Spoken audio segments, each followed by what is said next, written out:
Hello. Hey, Lish.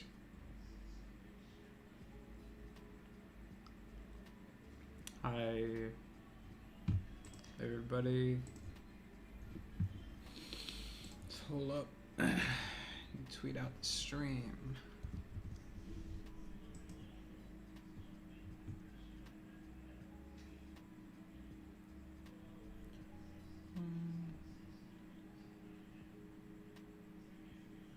In the future, you will have to poop eventually. I don't think so.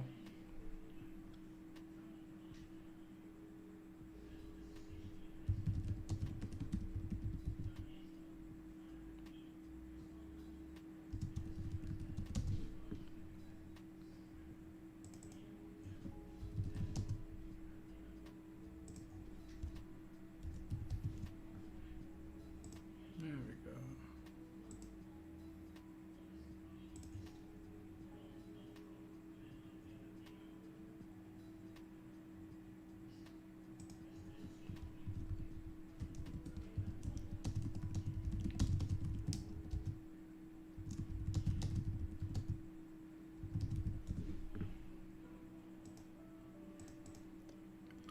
Thank you for the $2, Julian Ring. Thank you for living. I live. Oh. The song's called Radiant Vibes. It's a good title. I like your haircut, to be honest. Thank you. When's episode 8 coming? It'll be coming. I don't know when. Like, I don't really know. Just simply vibing. I'm still working on it. 5 days a week, so don't stress.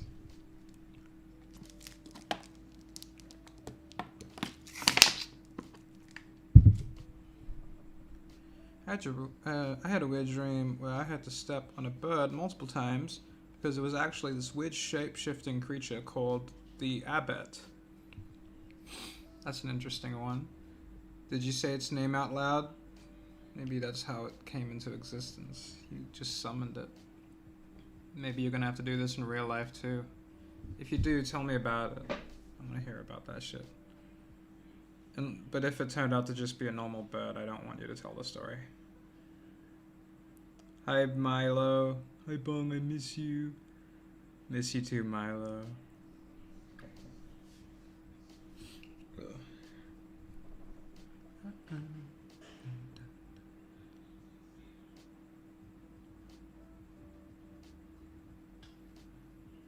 I was very scared to go to the IKEA the other day. Uh-oh.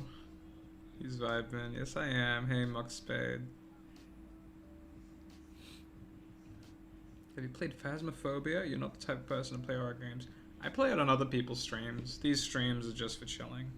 But, yeah, I definitely have played it on, if you want to see me having played it, I could link you to, where it has happened.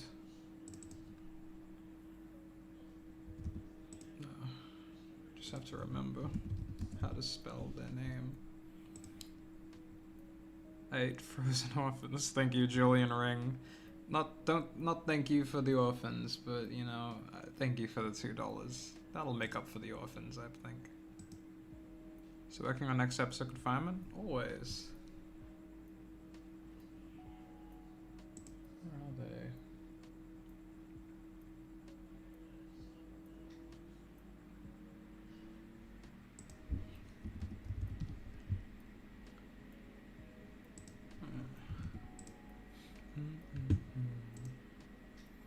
I'm just gonna have to scroll back on my timeline for a bit.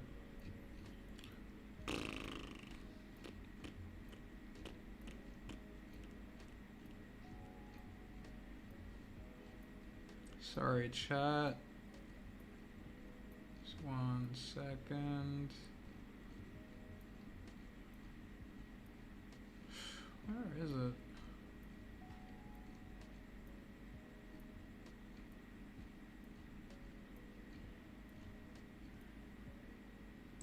I can't find it. I'll find it one day.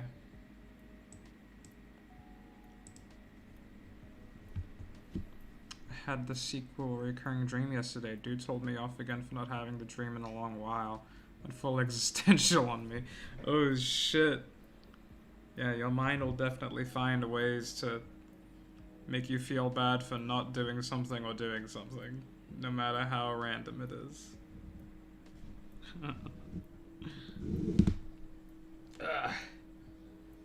Our minds are just meaning machines. Don't worry about it. We assign meaning to whatever. Bung, you and me, for some reason, both working end up for the same reason.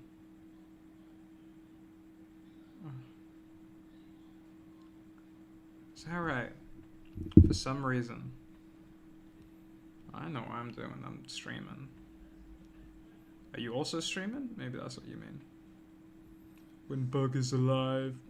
I was supposed to let the chili seeds sprout in a moist paper towel and a plastic Ziploc on top of the fridge, but I forgot about them, and now I have some squished and sun-deprived seedlings. Damn. A moment of silence for those seedlings. Could have been something, but... Can you eat them? Can you just eat the seeds now? I think that's a thing you can do.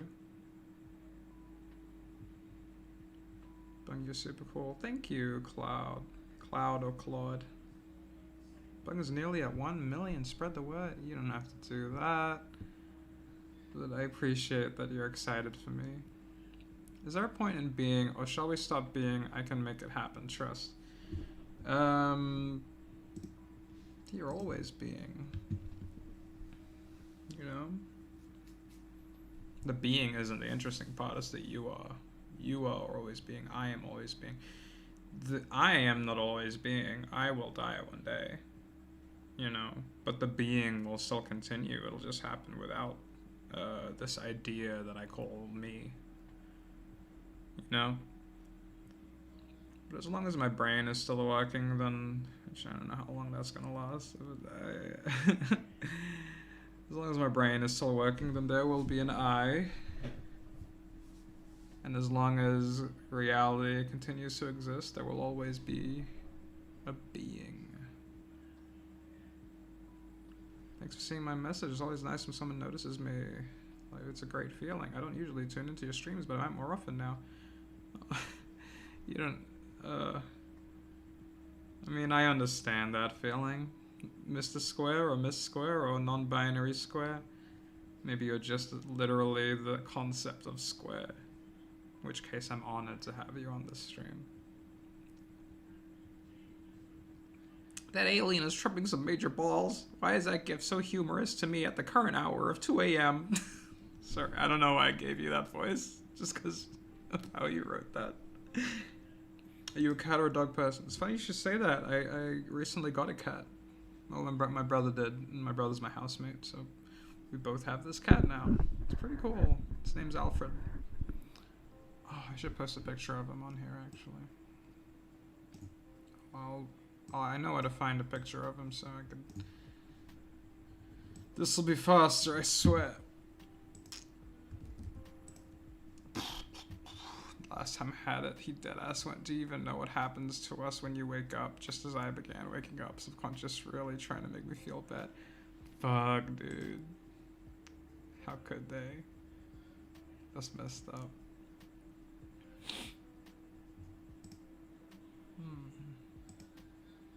Alright, that was a pretty good photo of my cat. My new boy.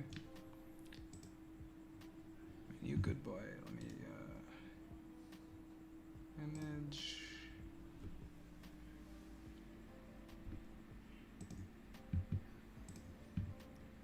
Browse. Where is he? Where is the boy? There he is.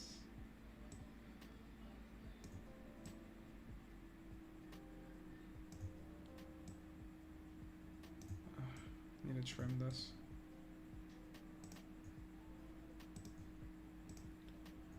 What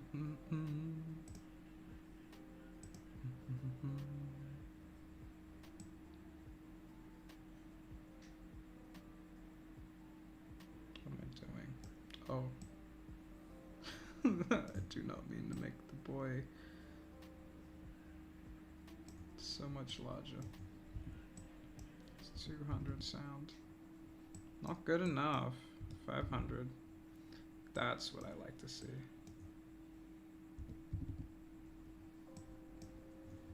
There he is. That's the boy. Yeah, good kitty. There he is. How's it going? First stream I got hit with some deep thoughts. Oh, yeah. If you could provoke those deep thoughts into this stream, then I'll try and hit you with some big ones. Words on 8 at the moment. It's going good so far. Just been drawing assets today, so it's not done yet, but we'll get there. So I've been doing storyboards lately. I finished all of the vocal recordings for the storyboard dialogue, which is basically like not as good acting, but I just need it for the storyboard, and I hand some of it off to my co-animator. But right now there's still a bunch of assets that I need to draw, and assets are like backgrounds and body models and objects and stuff. Got a flight and I have acrophobia, fear of heights. Ah, rest in peace. Debbie Jackal 84. You go have a good time up in the clouds. What is its name? His name is Alfred. Or I call him Alfie. Is this chill stream where we talk about the meaning of existence and look at cute cats in space? Sweet, I'm down. Hell yeah. Hell yeah, it is. Have you thought about the universe as art piece and that everything is just a fragment of the art, not so impressive on its own, but together it's awesome? Yeah, absolutely. And it's an art piece in that there is no essential point to it. I am not man nor woman, I am square. Like with art is sometimes referred to as alternative currency, in that there is no centralized authority who gets to decide what is good art and what is bad art. Now, there are people who we seem to think know more about art and therefore we trust their answer, but that's because the idea of something having no essential point to it makes us very uncomfortable as people, which doesn't mean that it's bad. Just means it makes us uncomfortable. So you look at art and you might not get it, whatever it is. It might have multiple different meanings to it. It might have multiple different interpretations. If it's good art, it'll have a lot of interpretations. But what's fun about the universe as an art piece is that it's constantly changing. And if we look at it from the Tibetan point of view, Tibetans, they define good art as how much did it change the artist making it. And so the universe would have to be the greatest piece of art in existence, and we are all a part of it. You know, we are all just these little tendrils sticking out the side of this giant thing. But it's a big, beautiful thing that has tendrils on it. You know. Bird Alien keeps using the smoky smoke. Someone tell him to hand it over. I know. He's real greedy.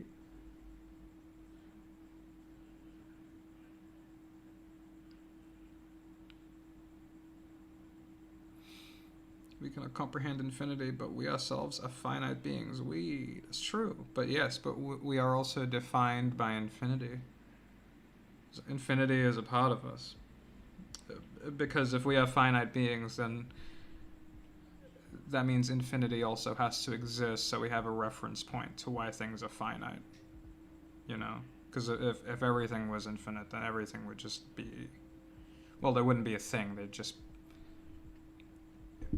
Like something reaching the end of a size or a timeline is what makes it finite, right?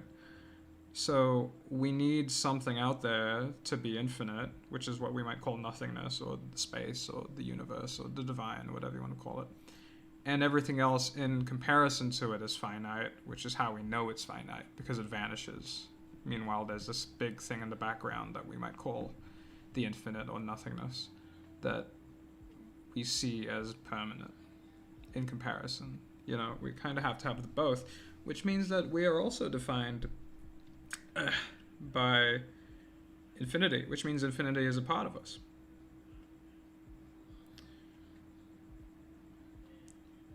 Just like to be on my internet talk show. I don't know, I'd have to take a look at it first.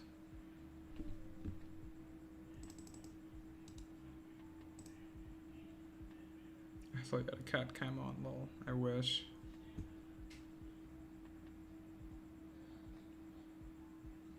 Mentally, I'm cat, cozy in bed space. Physically, I'm doing math homework at 2:45 in the morning on Thursday. It's a fire and ice, baby. Speak for yourself. I'm an infinite being. Nothing can make my being stop. And the cosmic energy that moves the waves and the motion that pushes the keys to say, alien, I think your kettle is lit. I think your kettle is lit. It's a good kettle he's got. When will the next episode of Confinement release? It'll release soon, my man. You're just gonna have to be patient. How can you be smaller than what you are made of? How can you be smaller than what you are made of?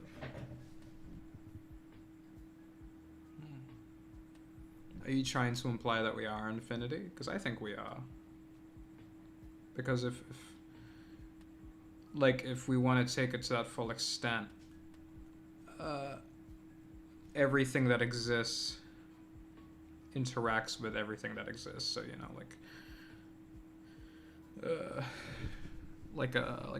a bunch of flies or something will have an impact on the local wildlife that eats flies, or the local wildlife that gets eaten by flies. Everything interacts with each other on this crazy way where you could zoom out even further, and like the gravitational pull of our planet and the moon, they interact with each other. This many planets interacting around the sun over a long enough period of time will have impact on every other system in the galaxy, and because it's only time that separates them, really, time and space. But I mean, eventually they will interact with each other. So everything is one gigantic organism. Now, this isness, this existence of things, is starkly in contrast with the non-existence of things, which means that they both need each other to exist. It's like when you're writing on paper, how you need the white background to make the black ink stand out. So in that way, we are infinity. We are part of this infinite thing that we might call reality, and everything below that.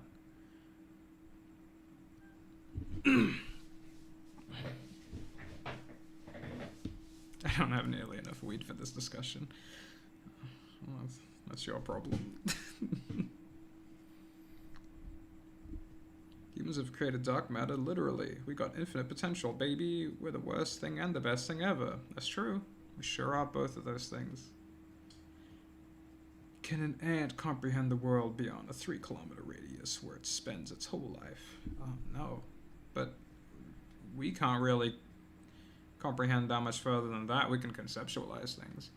But to really feel that we are as small as we are is something entirely different from just like conceptually acknowledging that, oh, this is that many miles away, and wow, that's like a bunch of my neighborhoods. You know, it's hard to really wrap your head around. Another dream I had was a cop asked me if I wanted a donut. I said yes, and I woke up. That was it, just donut? That was it? That was it, just donut, eh?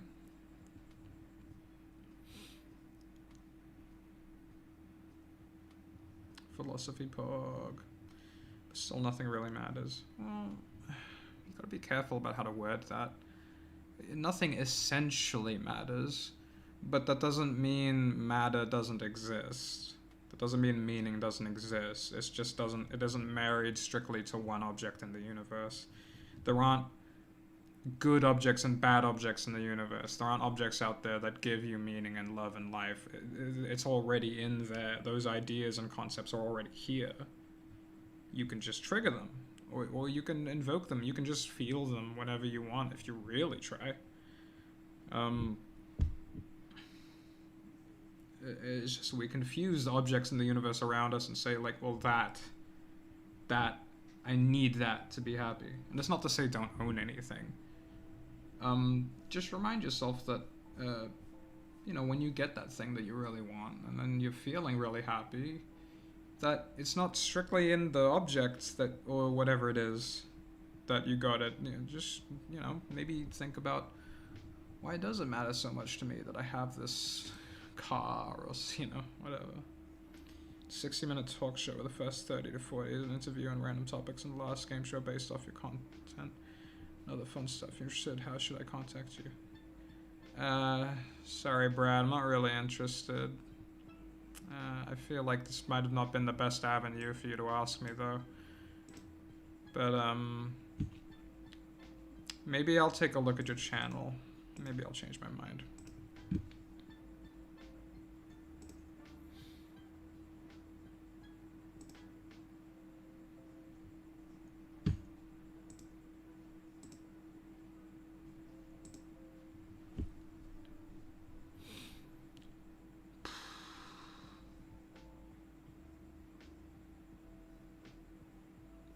I'm just trying to knit, man. Now I feel like I've got glue in my brain again. Dadgummit. I remember Cheese Cave. I also remember Cheese Cave. Is there going to be an episode 9? Ah, you skipped it. You skipped the other one. Yeah, there's going to be an episode 9. Would you date Maury Calliope? I don't know who that is. Let's look that up.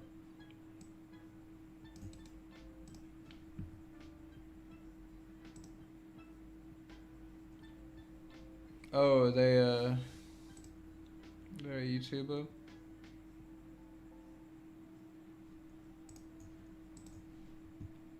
I don't know them, sorry. I suddenly need a pee, actually. Nice cats, man. Thank you. Just planting a few squished sunlight deprived chili seeds at night so they still don't get light. Lol. Feels bad. What you gonna do if you hit 1 million subs? I don't know. Probably just continue on with my day.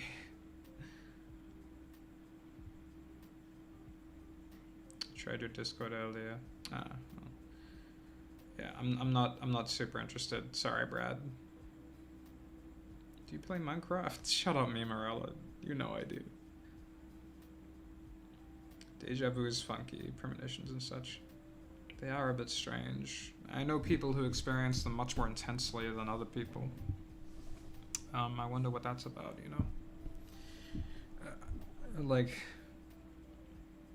I know some people who have rough times with these things, where their sense of what is real and what isn't, like what's a real memory and what isn't a real memory, becomes a bit distorted.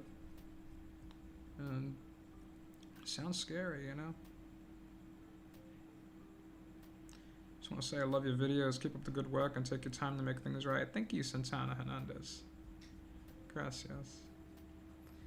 Have you ever done concepts of Connor being stuck in the back rooms? No, not in the back rooms.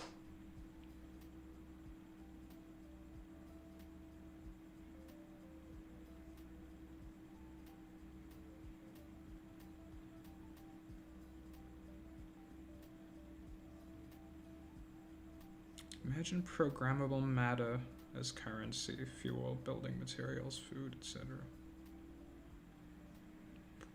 Imagine programmable matter. Here you wrote Mater, so I'm thinking you might be talking about the Pixar Cars character. Your own personal programmable meta.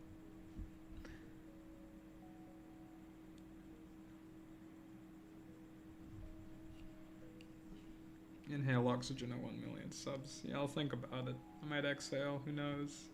I'm wild like that. What are your thoughts on consciousness?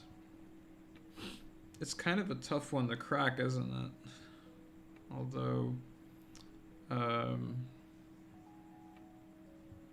was reading something on it today by Ramana Maharshi. I forgot what he said. It was exactly the same as...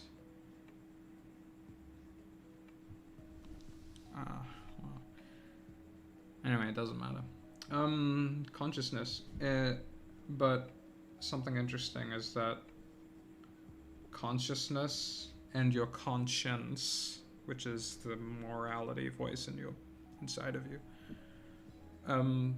in some languages are the same word. In I forgot which languages. There's a couple of European ones, but that was an interesting thought to me. That the source of who you are, the thing that doesn't change inside of you,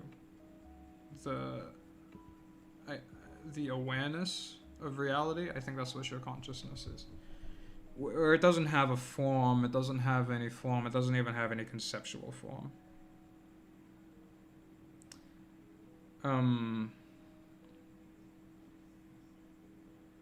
It is simply the awareness of things.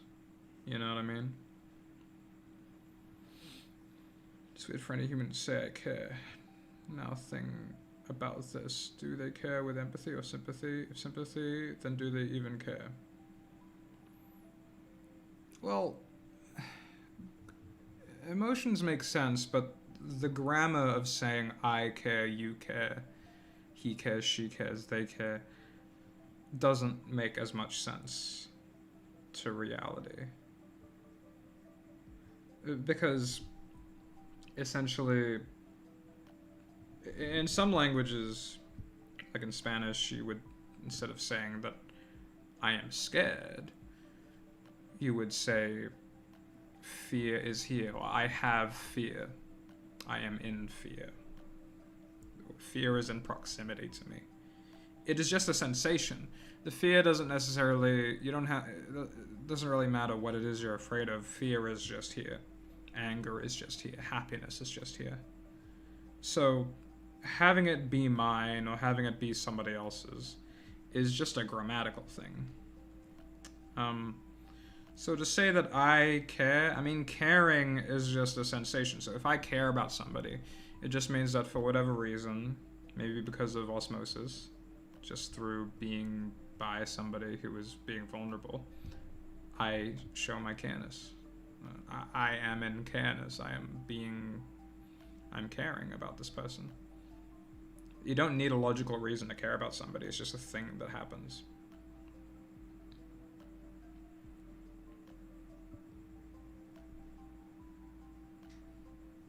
Consciousness is awareness in a reality. Boom.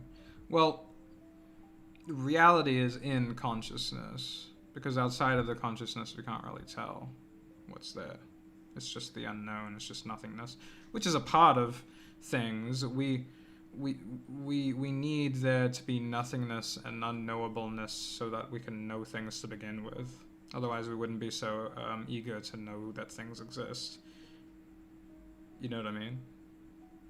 Because we know it's going to vanish at some point. So we're like, oh, we must understand this. We must know this. We must. Why do we care so much about understanding things, about knowing things?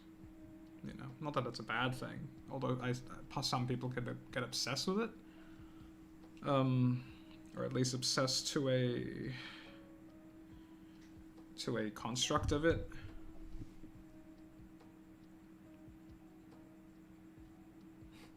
Everyone is asking where is confinement, not how is confinement. Like if you cried. It's a good one. Thank you, Jord. I can only hear him as a Connor. I can't hear him as Dylan. I like how Dylan's become my new name. Keep doing that. If I ever get, like, doxxed, then nobody would believe. 1 second. I need to go to the bathroom, actually.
Can't tell the difference between New Zealand and Australian accents. Yeah, some people just don't hear it, although I think most of it just has to do with the fact that you're not here. Maybe you are here, maybe you are, I don't know, I'm just assuming that you're not in the oceanic region. Dylan, I can hear you pee. Can you actually? Oh god. How much can you learn about me through the sound of my pee? Soupgar asks, how's your guys' day so far? Well, I hope everybody tells me how the day is. I better hear it. I want to hear about it. The way people speak depend on what they understand and believe. Yeah, that's one way of putting it. I would say that the way people speak just has to do with the reality of their life so far. So, but that's pretty much the same thing, I guess. What they understand and believe. Yeah. And if you believe things strongly and you understand things deeply, then maybe the things you talk about will be related to what you understand and believe, and you might adopt some kind of way of socializing. But how would you come to explain attitudes? People's attitudes. Is that something that they understand, or is that something that they just sort of learn through osmosis, through other people?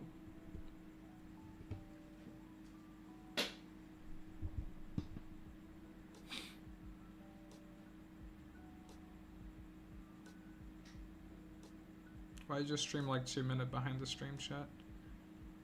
I'm not sure if it is.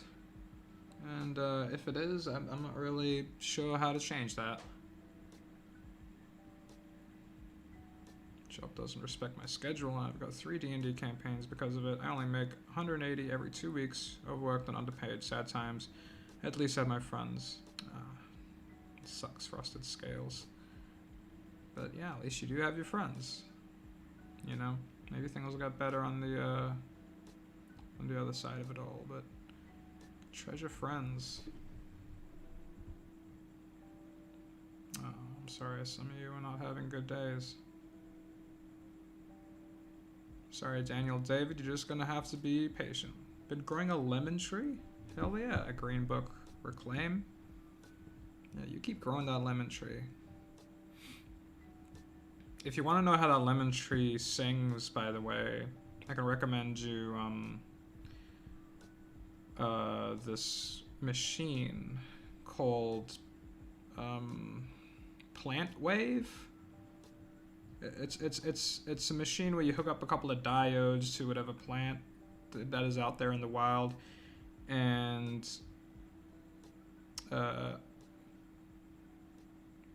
it will convert however the plant's energy is into music. Hey, Snakey. So it's a pretty good machine, I think. I'm just gonna have to look it up real quick. You could put it on any organic material, not just plants.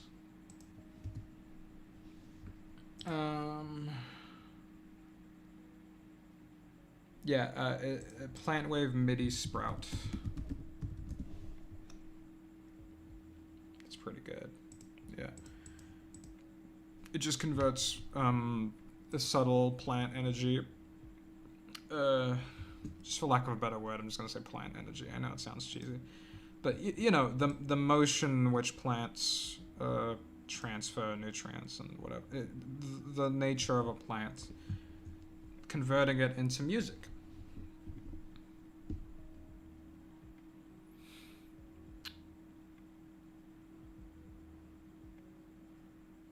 Thank you, Andre Kokalakis. How do you define death? Is it the permanent loss of consciousness, the loss of bodily function? At what point do you think that your place in this reality, any human perception of you, is dead truly?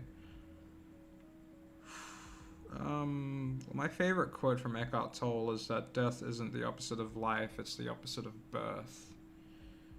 That is to say that death and birth are just two events of change that occur during this entire big dance of matter that we call life. So, you know, everything is just doing its thing.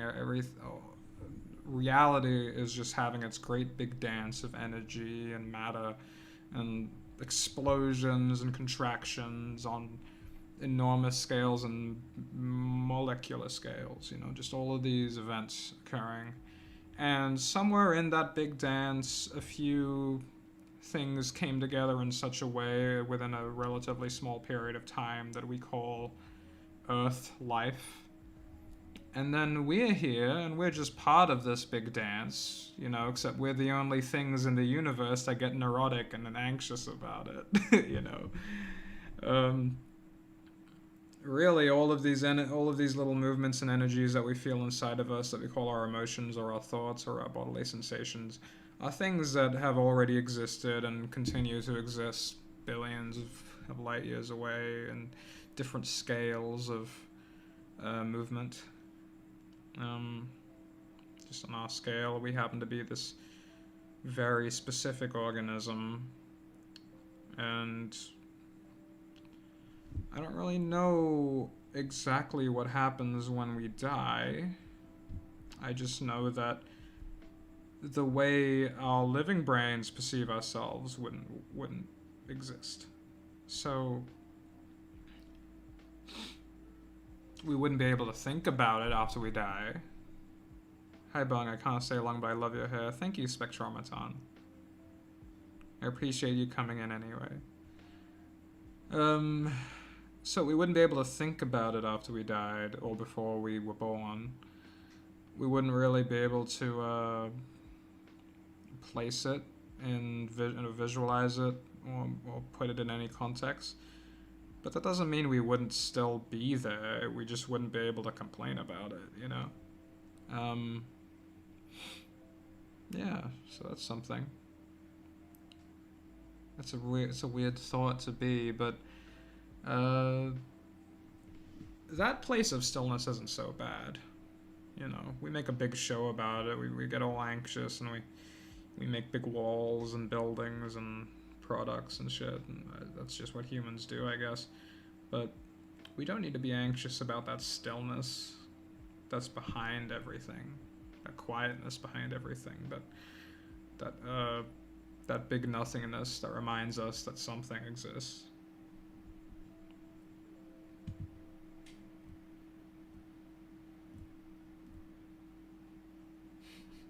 Cell want not die, so Cell throw a tantrum with magic sauce. Yeah, that's true. Do you think about these things when you try to sleep? Sometimes. Hey Kyle, is this Kyle Dot or is this a different? This might be a different Kyle. Bung, do you remember Bionicles? I fucking love Bionicles, dude. Winter is MILF adjacent. Thank you, Jenny. Mine is a Megalosaurus. That's your favorite dino, Frosted Scales. Okay, mine is Carnosaurus. The one with the extremely tiny arms. Hi, please acknowledge my existence. Hello, like what? Whew. I really hope we'd find an alien civilization someday and become friends with them. I'd like that too. I'd really enjoy that. Hello, J. Ray. These streams are good for chilling late at night. Granted, I should be asleep, but this is definitely a nice alternative. That's right. That's right. Sleep is such a lazy way to relax, because it's basically guaranteed. There's a lazier way to relax. I guess that's the point. Would you kiss me if I asked nicely? Yes, of course, Lars.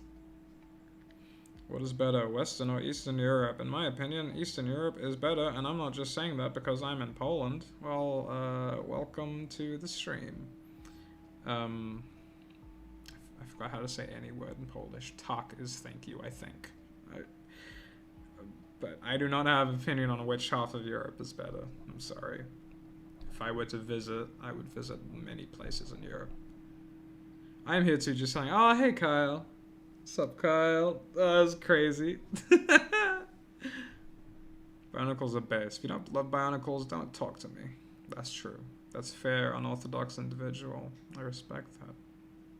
Yo, Carnotaurus gang.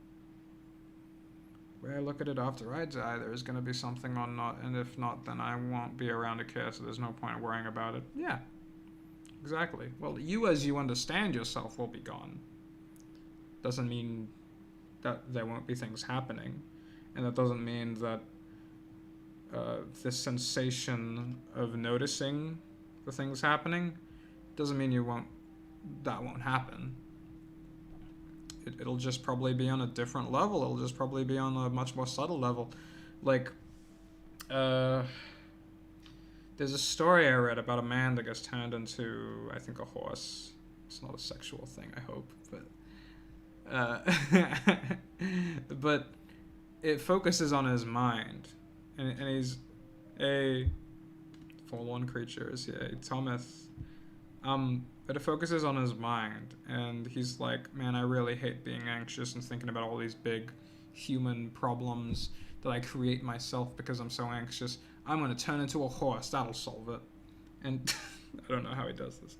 But as he's turning into a horse, his intelligence diminishes, and he begins to realize that, oh shit, I'm not even going to be able to appreciate being a horse, because I wouldn't have been able to compare my desire to become a horse from a human.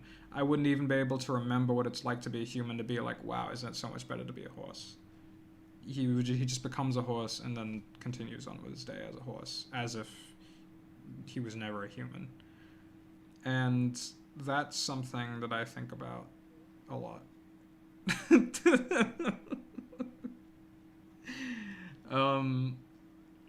As just sort of like a mind thing.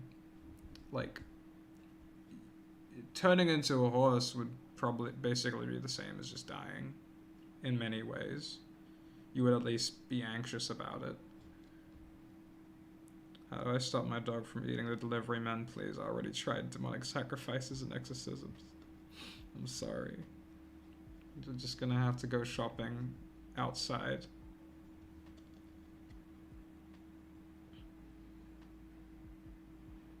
I can't appreciate being 6 anymore, but I can still be childish. Yeah, you could be this, like, more refined version of being childish. So one of these days we become horses. Got it right on the head.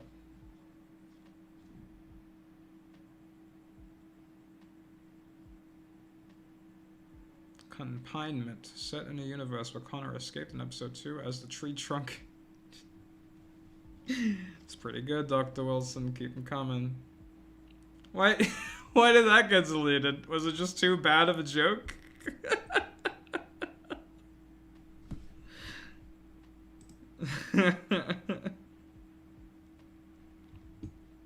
Do you like cats, dogs, or both? I like both. But right now I have a cat. You can see him in the picture just down there. He's real cute. It's funny that evolution knows how to change things for the better, but no idea how to do it effectively. I'm not really sure where to start with that one. Evolution doesn't know anything. It's just a combination of the random mutations and the natural selection through the ecosystem. So it doesn't know anything. It ends up just choosing the one that works out the most at that very moment. If by efficient do you mean like there is an actual upward scale in something in particular during this change? And if that's the case, that is the downfall, I think. Like, the way humans are right now, we're kind of, as the great philosopher Socrates said, but what if horses?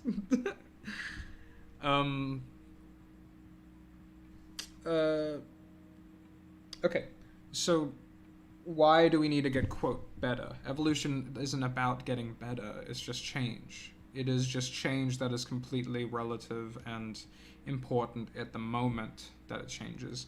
Not like, well, we'll give them thumbs so that they can eventually learn how to play video games. No, it was needed at that moment to have thumbs. And it was easiest for genetics to reach that moment at that point in time. There's no conscious decision to make it better by a modern day human standard of what we might need. You know? Like, we have this idea, we as humans have ideas, so many different ideas of what's better and worse. But that's nothing. That's not based on reality. That's not based on how nature works. That's just based on our ability to fantasize and create abstract thought and be weirdos about it. Get obsessed about it and then build things. Promise I'll do some animation soon, sorting out my new computer setup right now. All good, bro. That's my co-animator, Fallen Creature. He exists, he's real. I told you all that he was real. Chance is the only thing that matters. Chance is the only thing that governs everything. It's true. And it's difficult to say that without sounding like a fucking chaos being of just like, I'm the Joker. But it, on a much more like harmonious level, that is true. The world as it is experienced by a particular organism is unwelt. Even though I'm human, I try to understand unwelt of animals because it makes the animal I'm interacting with feel safe. Interesting. Unwelt. I've knitted like 250 damn stitches and my hands are gonna detonate. Time to dip. Have a good night, Mr. Bungman. Alright, good night, Berta Omoda. Hope you had fun knitting. Decay is an extant form of life. It is.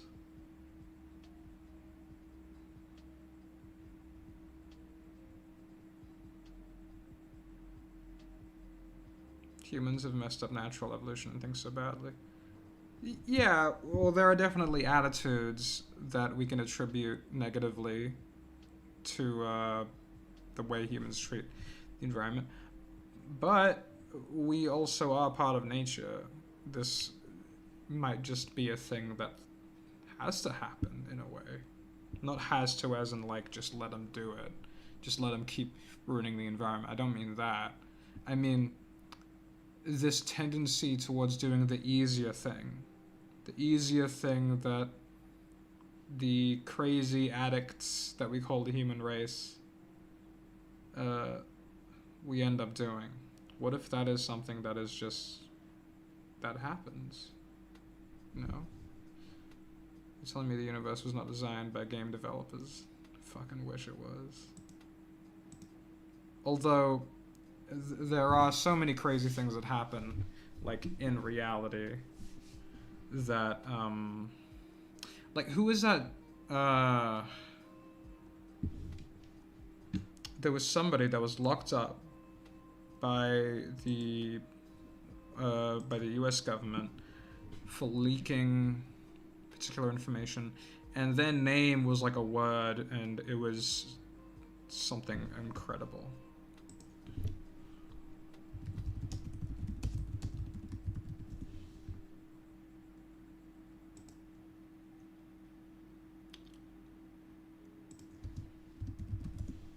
What was their name? It's like a hacker or a journalist or some shit like that, and their name was like fucking Destiny or Secrets or something like that. It was so funny. But it made me feel like the world was a video game for a second. I don't remember subscribing to you. It's all good.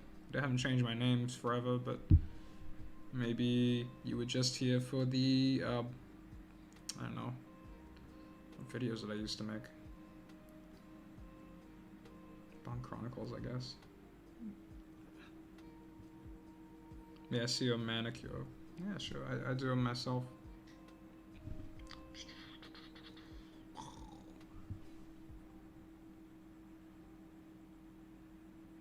DK is an extant form of life. Bro, DK. Donkey Kong. Thank you, belligerent bunny. Are you not an alien stuck in a bong floating in space, furious? I thought this was an alien stuck in a bong floating in space stream. Yeah. That is also me. I'm not stuck to this form. Why would I want to be in a shitty little spaceship? I am all of those cats as well. If you could see on the, well, if I mean, it'll create the illusion better if I just look this way. You can see the cats over here. They're pretty great. I'm most of them. I mean, I am all of them because I drew them. So these are all kind of feelings that I'm sort of feeling, in a way.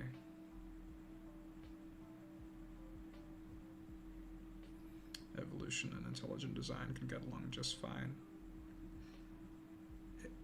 It depends.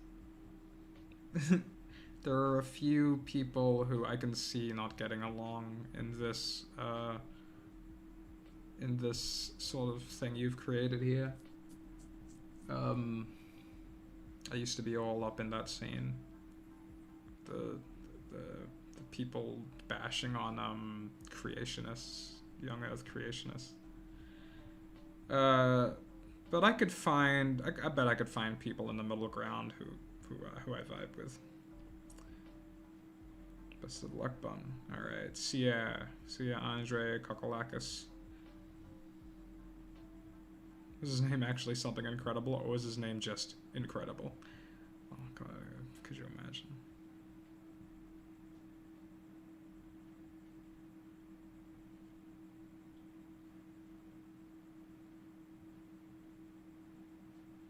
Bungie, have you posted pics of the cat in your Discord? No, not yet. I should do that.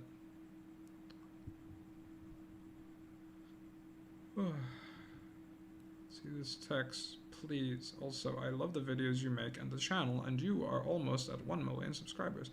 Thank you, Furious Leon. I don't really care about the subs part, but thank you for saying that you love my videos. Are you working on any series other than Confinement?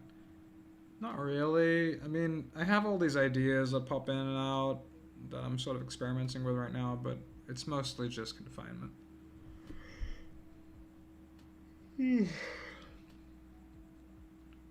What's your thoughts on the book, show, or movie named Dune? I'm actually reading a graphic novel version of Dune right now.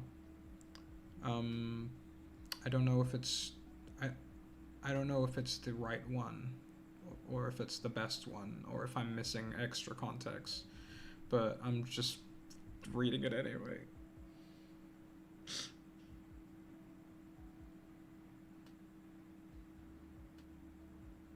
I like the Minecraft cat G. Yeah, I like him too. Just no head, just completely flattened into his body. What a moron. I don't like how the Spanish made our national clothing a mockery by giving us transparent shirts just so they could see if we had weapons on us or not. Damn Spaniards were so corrupt back then, but at... Oh, been cut off.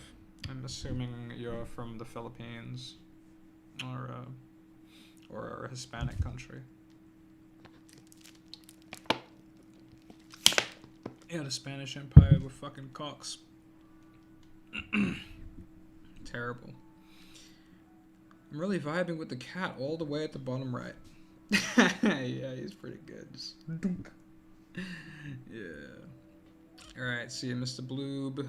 You go do what you gotta do. The deepest desire I have is for people to like me, and I realize it's not actually a good thing, but it makes me be nice to people. It's okay to have preferences for things. You know, like I have a preference that people would like me. I don't have to desire that all day. You don't have to either. You don't have to tell yourself or remind yourself why you're doing things. Is it because I want them to desire me? Or to tell yourself that people would really like this if I did that for them.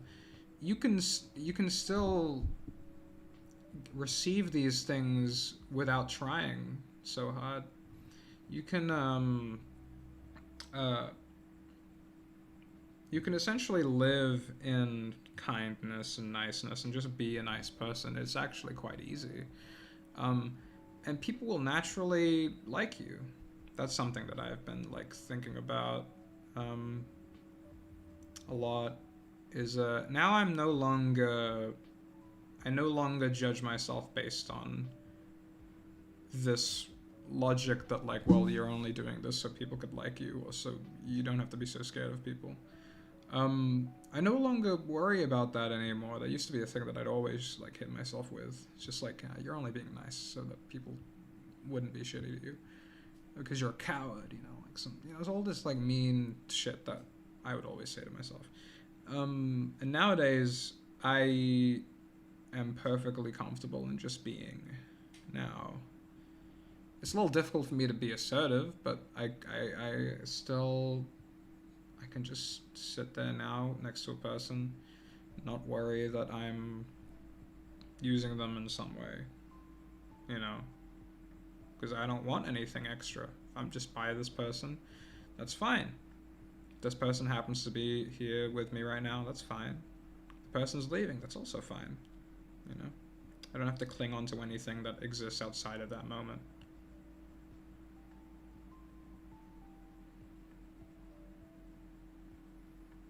I was going to take my Theracle driver's test, and I was so worried I might fail, I might pass. That was my thought process, but OC, I got the secret third ending where I forgot to bring my passport. Oh shit. Oh no, dude. I'm sorry, Nikolai, that sucks. I'm sorry for laughing. Secret third ending. This is funny. Dylan Stutz. Who's this Dylan Stutz? The cats look like they've been summoned by the sexual tension of two untouched virgins. Yeah, I'm starting to think that maybe there was some kind of idea crossover here that I wasn't really counting on. I got some Totino's. You got some Totino's? Hell yeah.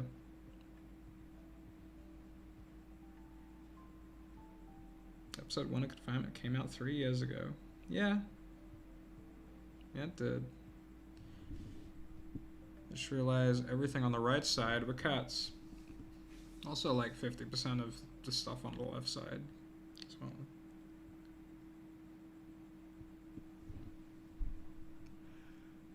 Whew. What would your catchphrase be? Mine would be distorted screaming. Oh.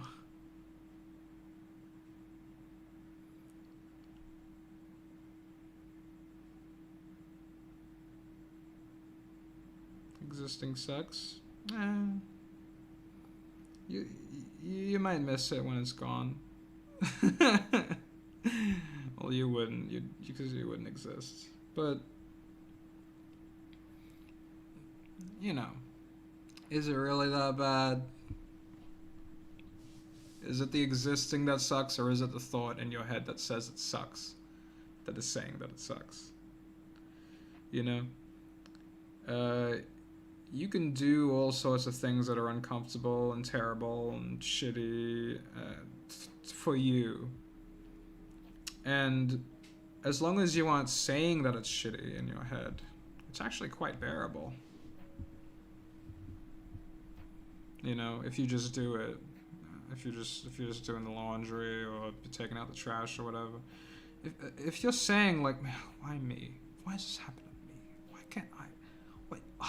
Why don't I just have? Why can't I have this thing that my friend has? Oh, because he could afford it. He's such a dickhead about it, you know. Like, why? We don't need to do this whole story. This story thing. It's such a shitty story, and it only makes it suffering.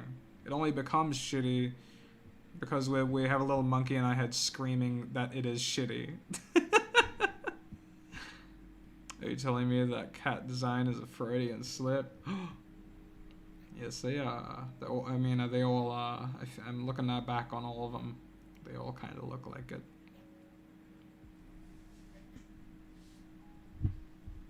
What's your favorite breed of cat? I think a Scottish Fold is probably my favorite. Just wait until somebody mentions to me like some crazy fact about them, like they exist because of some like terrible breeding farms that torture cats or something. Becomes my least favorite cat.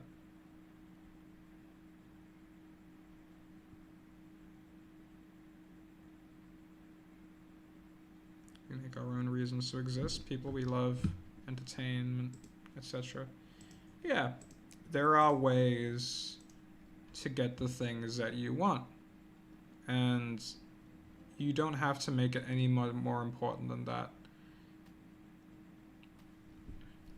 The universe is made up of things because we decided that things need to be separate.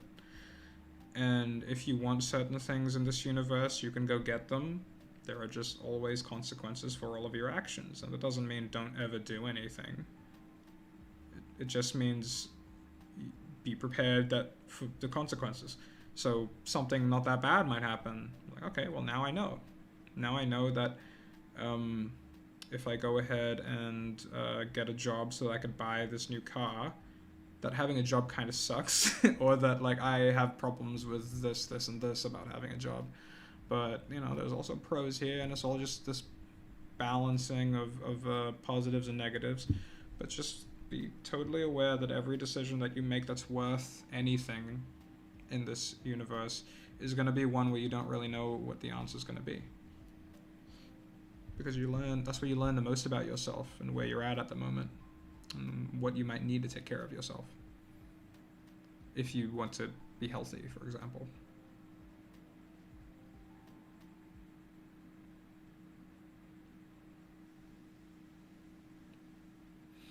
Is he British? No, I am Australian.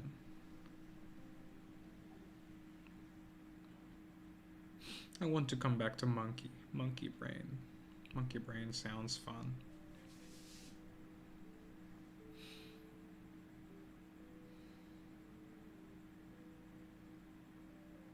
How good would it be if in the morning everyone called you precious?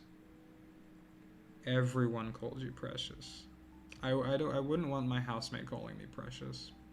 I would sleep in just so it's like, oh, it's not morning anymore. Fuck. Oh my god.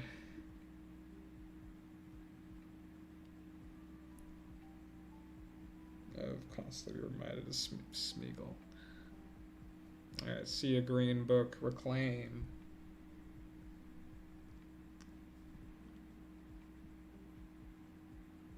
I have been waiting for SCP! Where is it, Bong? I'm sorry, Kazuki.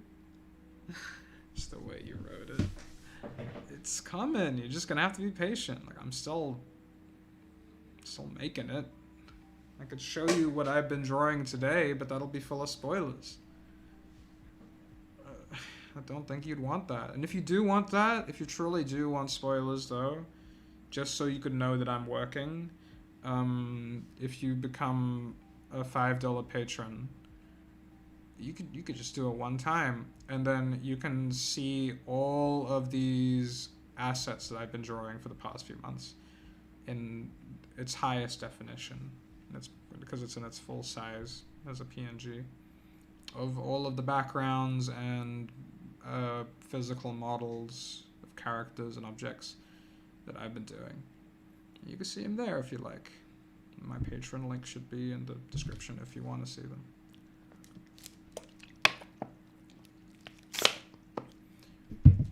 I was around a few streams ago when you were talking about how your ideas have changed over time. I'd be interested to hear what you think about the Bung Chronicles looking back on them. Oh, that's a good question, Spaghetti Midget. Okay. Better question, not so great name.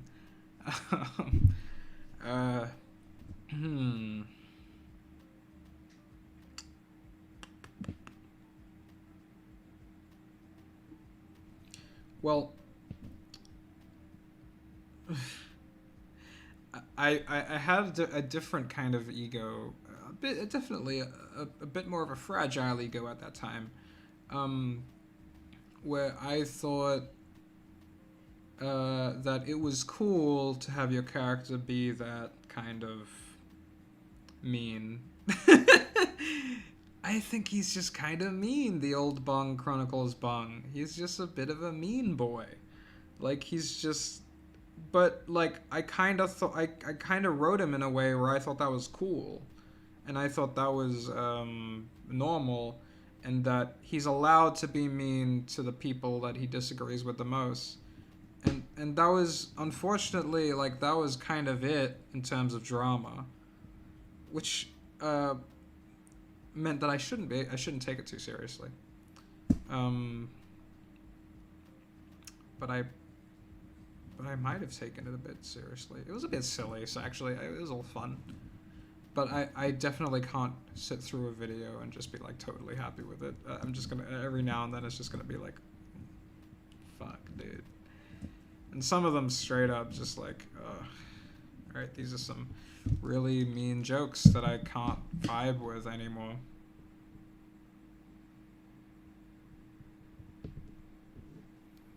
I don't know. I'm glad that it happened. I'm not gonna ignore that they happened. It was very beneficial for me and very important for me to go through different phases as an artist.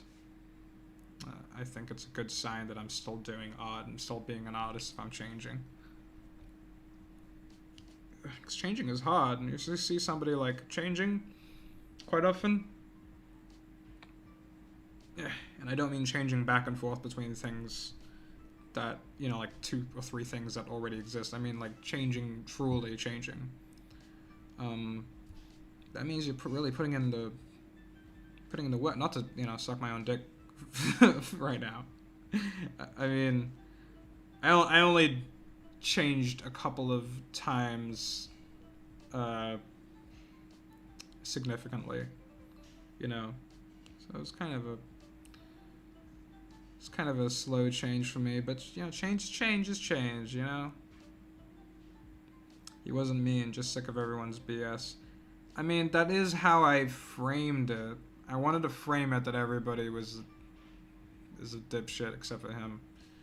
And then I remember, as I was making Confinement, as it went on, I was developing as a person and realizing that, hey, this is actually kind of a flaw in a way. Like, sure, this Lord Bung guy is real smart and sciencey and cool and shit, but I'm gonna make it that in that episode where he goes to Las Vegas, that he becomes very vulnerable, because it becomes clear to him that he is a very negative person, that he pushes people away, he draws these walls between him and any potential friend because of these minor things that just really don't matter. And I thought that was quite fun. I really enjoyed going there, but yeah, it's here now. We're all here now. And if I wanted to go back to Bung Chronicles, I would have to like completely change it up, like to reflect my current beliefs. because otherwise it wouldn't be sincere. It'll just be pandering. Ugh. Oh, shit.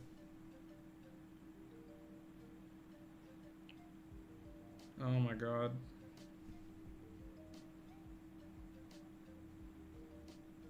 Oh, shit.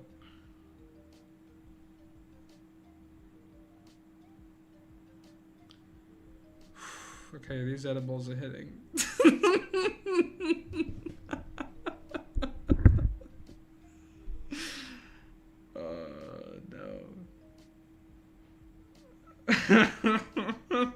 What time is it? It only took an hour and 20 minutes this time for these edibles to kick in. Oh my god. As an artist, you never stop improving and growing. It's important. It is so fucking important. Play some video game. I could do that. I was thinking about playing Spore recently. If it wouldn't stop crashing every 10 seconds. The real confinement was the self-growth we found along the way. It's true. You know, no kidding. Before my brush-in with that crazy funny little ego death experience, I was in therapy, and I was talking to my therapist about confinement, and I was saying something like, I'm worried that I won't be able to give it a good ending.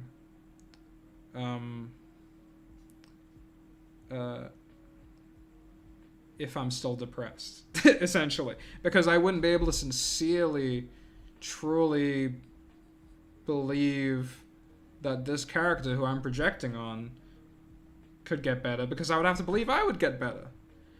And I notice a lot of people who are depressed who do write these stories end up projecting what they think healthiness is as the end result of the character's arc.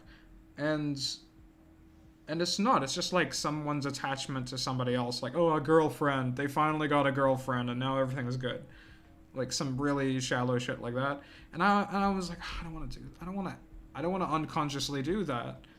And then my thing happened, and now I'm so much better. And now I feel like I can finish confinement even more. You know? Like, sincerely, like, honestly. Because it has to end authentically to how I feel.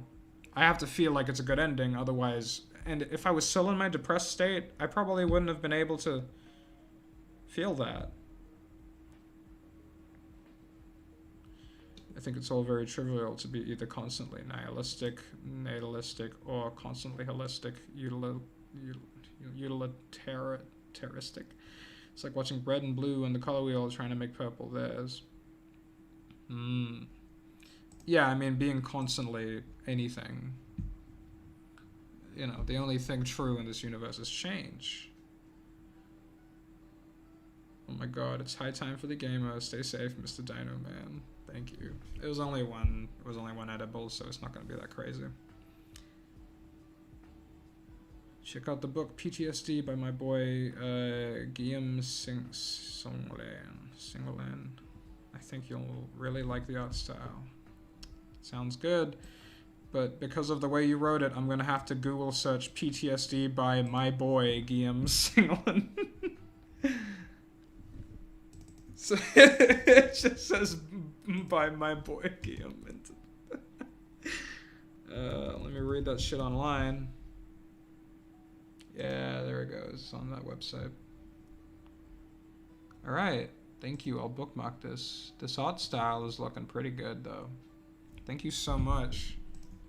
This happened last stream, too. A couple of people sent me some really cool comics to read. So I've been really appreciating that. I see the cat hasn't moved. No, it's what a what a miserable thought. No, it's just a photo.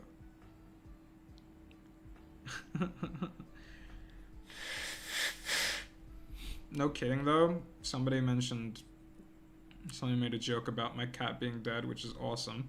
But a week before we got this cat, I walked into my backyard after having a crazy late night at a friend's house, and I show up. I'm so groggy. I'm just like completely tired, and there was a dead cat in my backyard, and it was quite miserable.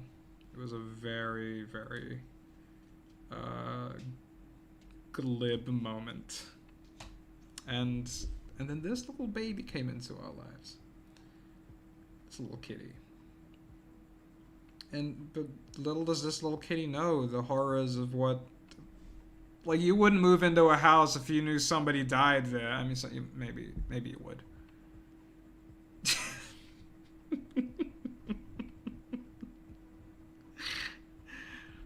Oh man. What matters is that you're okay now. Yeah, what matters is what's happening right now. Thinking about writing, and you're one of the biggest inspirations towards that direction. Oh, thank you, Kilo Shank. I appreciate that. Yeah, writing's fun. I think that's the best reason why we have language, not for the practical application of it, but for the fact that you can capture something in reality so beautiful, and then you can put it down on a piece of paper so other people can experience it on some level. You know? It's like spells almost, except for your own aesthetic, your own mind, and your preferences. Like, ooh, I really like the way those words sound together. I really like the way that person's voice sounds to these words. You know, I really like this rhythm that somebody's creating. It's just a bunch of vibrations in the air that we're making sound amazing.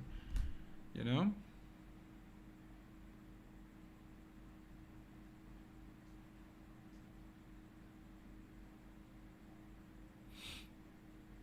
Still waiting for him to say he liked dog. I like dog.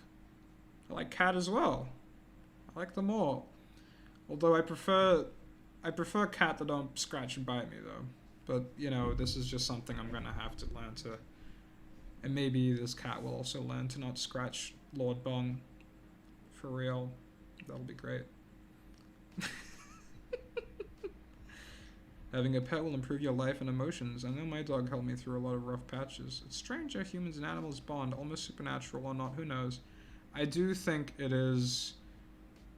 I mean, if you were to look at our instincts as things that kind of are deep down in our DNA, that's something that we've developed over millions of years through interactions with, and burning these codes into our minds, into our DNA, that says, like, you know, you in particular are going to have a fear of heights because it was something that has been so deeply encoded genetically millions of years ago that it's just here now. That's why hanging out with animals is so good, because we have this like really, really deep system of interactions with nature, because we've lived in nature for almost our entire existence. And it's only pretty recently that we live fairly exclusively in buildings and in crowded cities, and that it's easier to avoid nature now. And we have this completely different, very shallow rule set for how to respond to the things around us, because it's just, you know, I look at my room and I can only compare it to other bedrooms and be like, this could be bigger, this could be... It just... I can't appreciate what it is. I mean, I like my room, me personally. But when you walk into a building, you have all of these expectations for how to react to the building and how to judge the building.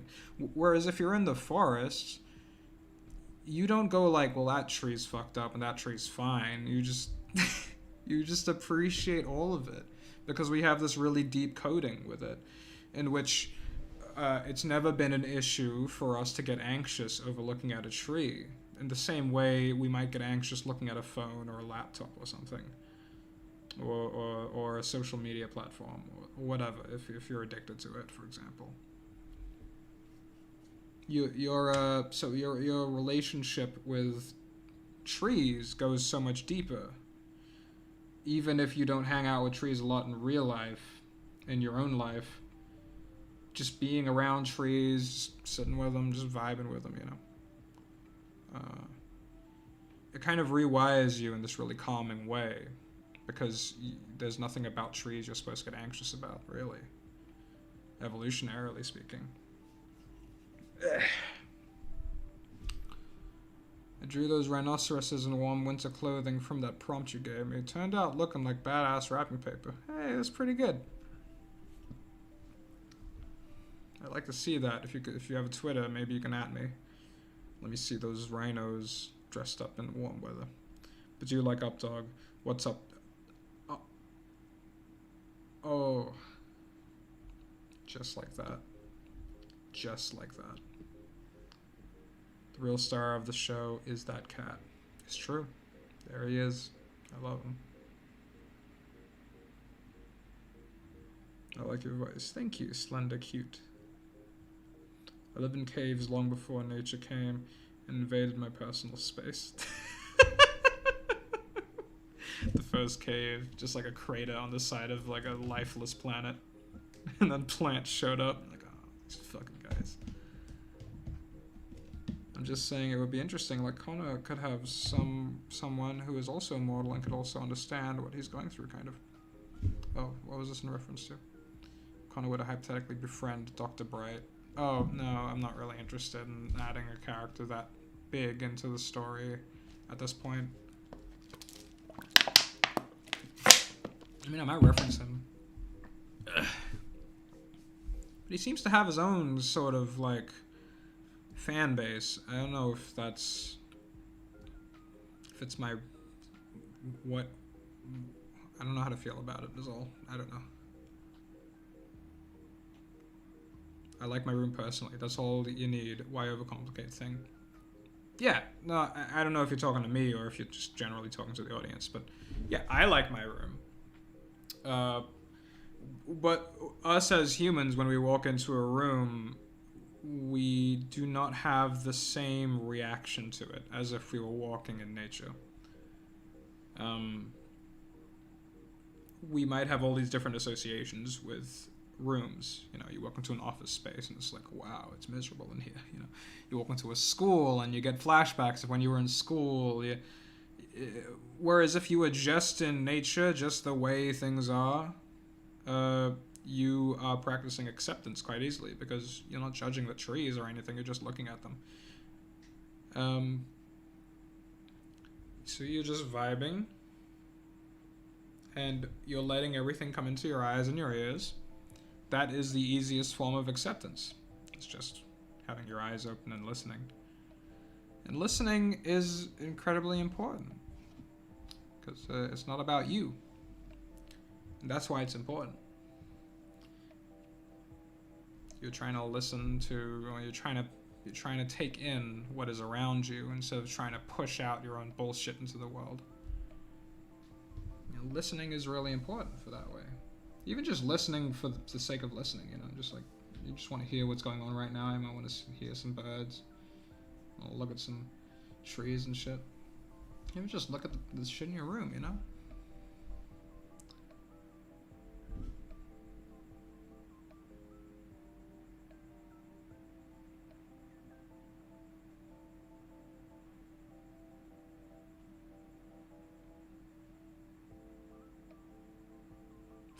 Bung really said, why don't you go vibe with the tree and maybe you'll calm down. Best moment of my life. Not much, man. What's up with you? Bro, what are you talking about? Do you use amino? I don't think I do. Do you believe that infinity is everywhere? Well, it's... I guess it is everywhere, right? Like, in that there is no solid thing that I can grasp onto to imagine the word everywhere, because it's all of it. So I guess infinity would be everywhere, wouldn't it? This edibles ain't shit becomes monkey.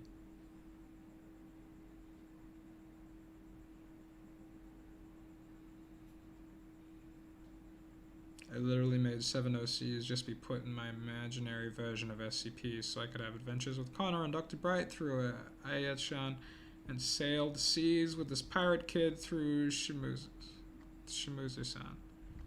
Hell yeah, I have no idea what you're talking about, but I love it. Speaking of relaxation, I was playing Minecraft not too many hours ago. The new Nether Waste music is soothing. Maybe I should check that beat out.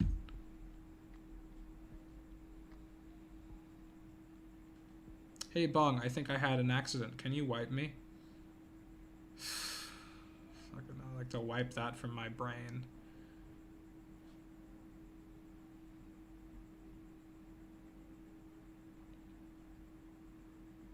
I'm watching people hunting gators while watching this stream. I'm so happy that... I hope they're healthily culling the gators and not doing some kind of revenge cull that they do every time somebody dies in a lake. Because culling them in that healthy way is it's actually quite important. You like weed, right? Can you give me an alternative since it's illegal in the Philippines? Uh-oh. That's never stopped anyone. But I do understand in the Philippines it's way more harsh with fucking Rodrigo Duterte in charge. Alternative to weed? I don't know. Is cigarettes legal? I don't smoke cigarettes. I don't really like them. You know, you got some good wisdom in that head, Bunk. Thanks for sharing. Thank you for listening. And thank you for all interacting with me. Because really, it's not like I have a scripted thing and you all have to be forced to listen to it. I'm bouncing off of what people are saying here. Methamphetamine rocks made. Oh yeah, I mean, there's loads of legal drugs that you can abuse, I guess, but I don't recommend it. I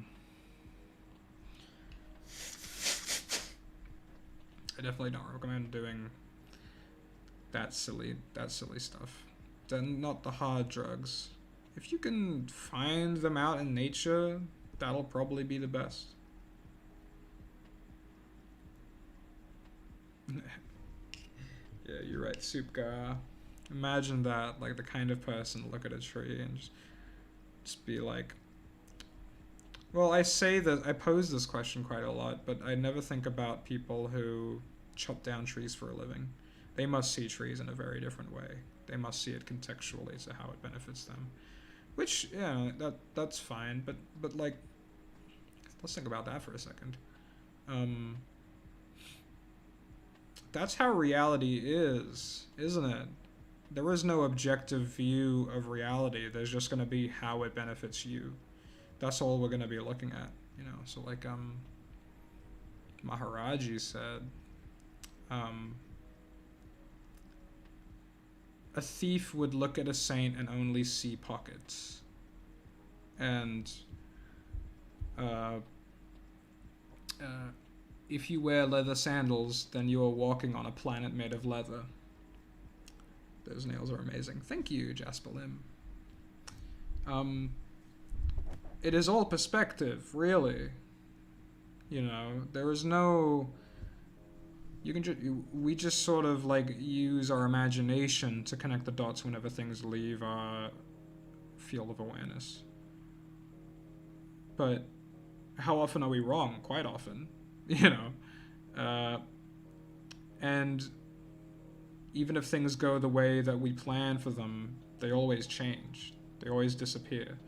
Everything is constantly changing. So nothing is essentially real in the sense that it is a consistent thing throughout all of time. That's just a grammatical thing we say. You know, we say that like... we say that something is real, or we say that something is this and that, and we assume that that means it is like that for the rest of eternity, if left alone. but I, I think it's just because we can't really accept the scarier reality, which is that everything changes. I don't know what's up, dog. I'm gonna sleep. Thanks for the valuable life lessons, Bung. Good night, Spectrometon. Thank you for joining. How about an SCP confinement update? Well, my co-animator is getting started on doing some short animation for me right now. But right now, I'm still just doing storyboards and making assets, so it's been pretty much the same. I mean, not the same in terms of progress, like I've progressed significantly. If you want to see the progress in its full size and PNG assets, you can become a $5 patron. Even if you just wanted to do it once and just pop out, you know, just check it out. Why the heck not? That's probably the best place you're gonna get to if you want to see progress. Otherwise, I could just tell you the progress, which isn't as not as interesting. Doesn't even give you a good enough scope of how much work I've been doing. Because it takes a while to draw, man. You know, like I get told that I'm a pretty fast drawer, but yeah.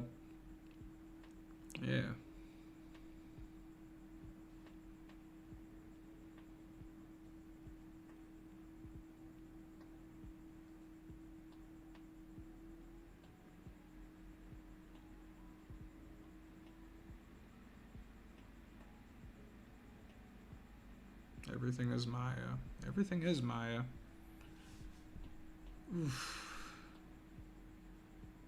Yeah, like if we had a completely impartial, neutral view on everything, then we would look at the room and we wouldn't feel those little weird compulsions or those weird repulsions that we do in real life, that we just, you know, like we look at things and we have different emotions and sensations rise up in our body somewhere. But if we had a completely neutral look, it'll just look like a flat kind of... You wouldn't even feel any tension. You wouldn't feel like you're there. That's a crazy thought. I've only been in that place once, and it was so strange, but it was great. It was really, really great. But I think I've been in it a few times, but like I've only been in it once. The first time that it happened was so fucking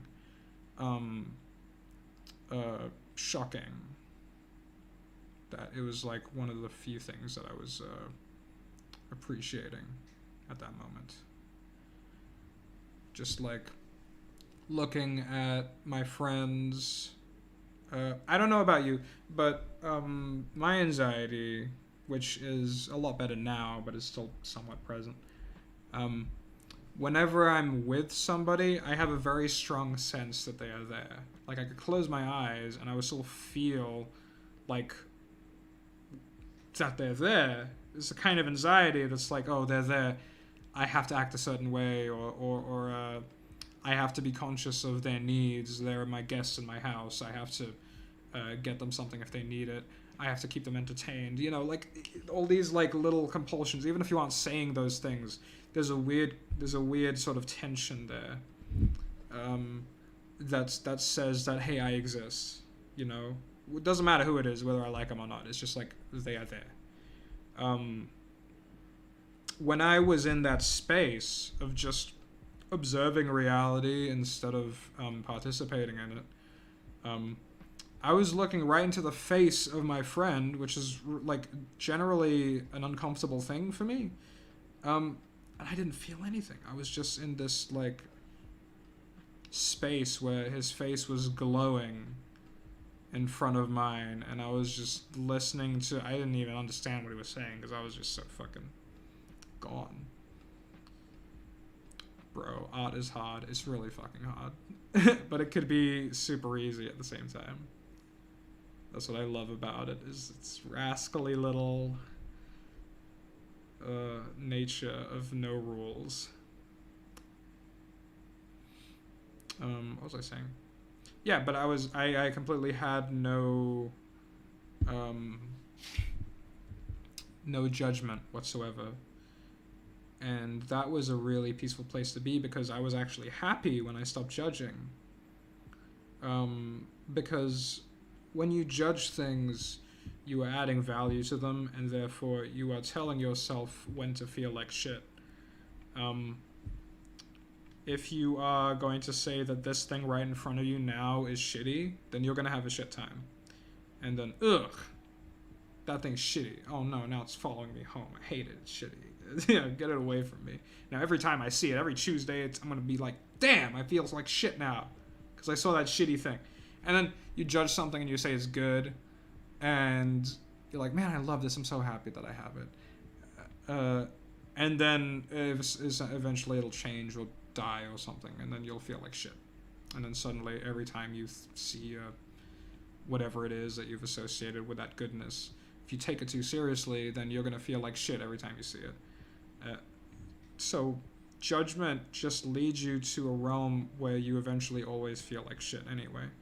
And that's always going to happen. I'm not saying that I'm like above that. I'm saying don't take judgment so seriously. You do not have to judge so many things. You're only hurting yourself, really. You're only making yourself feel shitty in the end. And, you know, worst case, you make other people feel shitty. Just, like, for the sake of it. But when you judge something, you're forming an attachment. Either to the continuation of that thing or to the abolition of that thing. And it becomes a big deal when either one of those things happen. And that can somehow dictate how well your day goes, even though you are the one that attached the attachment to it. It's interesting that we do this. But if we didn't do that on every single tiny little level of existence, would we even exist? Are we the ones willing reality into existence by moving forward and wanting to keep moving forward? If we all stayed still for just like 5 fucking seconds and just chilled the fuck out and just... yeah. Sounds like I'm trying to tell everybody to do that right now. If we all just chilled out for like a full hour and just sat down and just relaxed and breathed slowly, would the world just stop existing? You know what I mean? Well, we're never going to be able to figure that out, so... Yeah, we're never going to be able to test it. I mean, I can assume that the world will still continue, but for everybody in that moment, we might feel like the world ended. And that seems to matter more, in a way. I mean, that seems to matter just as much as the physical accuracy, you know? Because otherwise you're just going to walk around like a psychopath. Like, why is everybody so traumatized? I have the science right here. It's okay, cool. Everybody's still traumatized. Reality is literally something that exists, and something that is just a thought or an idea not put into practice is not reality. Well, a thought and an idea are still parts of reality, because I'm conscious of them. A thought and an idea comes into my head. It affects me either in a way where I take the idea and go with it, or think, no, that's a shit idea, I'm not going to go with that one. And it becomes, and it manifests itself in the realm of form, or the physical world, whatever you want to call it. But did my physical, practical act of an idea come out of nowhere, as a hardcore nihilist would say about the existence of the physical universe? Or did my physical act of doing my idea come from my idea, which came from the realm of thought, or the realm of whatever you want to call it? What I'm trying to suggest is that there are many different layers of reality. There's the realm of thought is one of them in the examples that were provided. There's the realm of thought and then the realm of form. And they affect each other. You know, reality happens and we get new thoughts. And then the thoughts happens, we get new reality. Because it's a back and forth between what we do in this world and what the world does to us. Hold it, Sitter, real quick. I'm getting a beer. You Go do that, little Asian god. When I am with somebody and I close my eyes, I feel like they are still there. Bong 2020. You get what I mean, though, right? How high are you? Not that high, actually, but high enough that it's noticeable. But does exist the world? Man, all of you are high. Yes, exist does the world. Yeah, it does exist. Do you think nihilism might be inherently arrogant, like the viewpoint that unless everything, including themselves, matters on a cosmic scale, then it's all worthless? Not nihilism altogether, because I think there are positive nihilists who, from my understanding of positive nihilism, it's that nothing has any inherent meaning. But that's okay. Let's just focus on the things that we can do right now. Let's just focus on what we can, on the things that we want to do to maybe just change our life in some way. Maybe to some idea of better or worse. I don't know what a better and worse scale is in terms of nihilism, if they even have one. But I can understand. Positive nihilism is just so different from nihilism that it's like it's hard for me to even think like what's even the point. Just say that you're like somebody who believes that there's no inherent meaning in the universe but still is positive. You can be that. You can be that. You might need to find a foundation. I don't know what your foundation might be, but yeah. I totally normally be myself when I'm with my bros, but when I'm with people I don't know much about, my classmates or grown-ups, I act so stupid and I become totally opposite of my personality. Well, I gotta tell you, not as a roast, but the opposite of your personality that you're experiencing in that moment is still part of your personality because it happens. You can't roast yourself because you act a certain way under a certain context. That's just who you are. That's fine. But I tell you, it's so much worse when you're anxious about it. You end up making worse decisions when you're anxious about it. So if you're able to accept the way you're acting around people who you might get nervous around, you might actually get out of it pretty clean if you aren't making a big deal out of it. When I'm with somebody and I close my eyes, I feel like they're there, but then I open my eyes and they're gone. Sad face. Fucking rest in peace.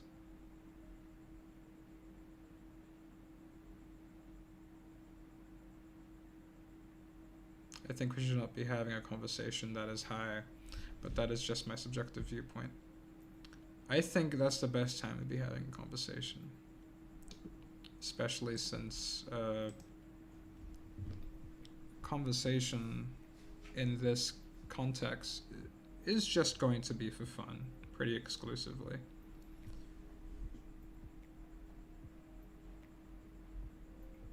Everything is meaningless and nothing matters means that nothing matters also doesn't matter. Exactly.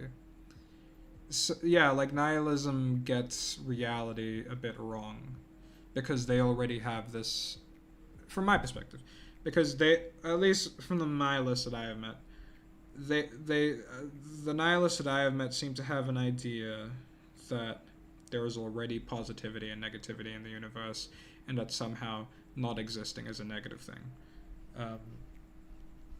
When in reality, we are defined by the fact that we will not exist one day. We cannot really perceive the future. We cannot perceive past and future. We cannot live a narrative life unless we die, unless we go into oblivion. So we just have this weird, absurd hang-up on death. And it's pretty exclusive to us in the West.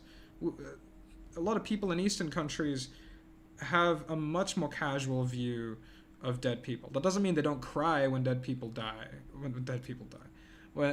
people die, of course they cry. It's just not taboo that the dead people exist out in the open.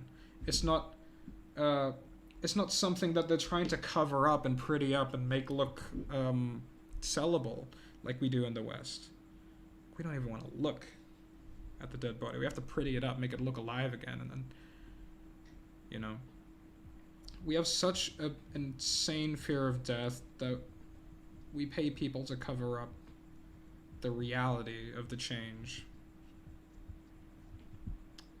We make death a bigger villain than it actually is. It's completely necessary. It's completely important, and it's completely natural. It's one of the safest things you can do, you know?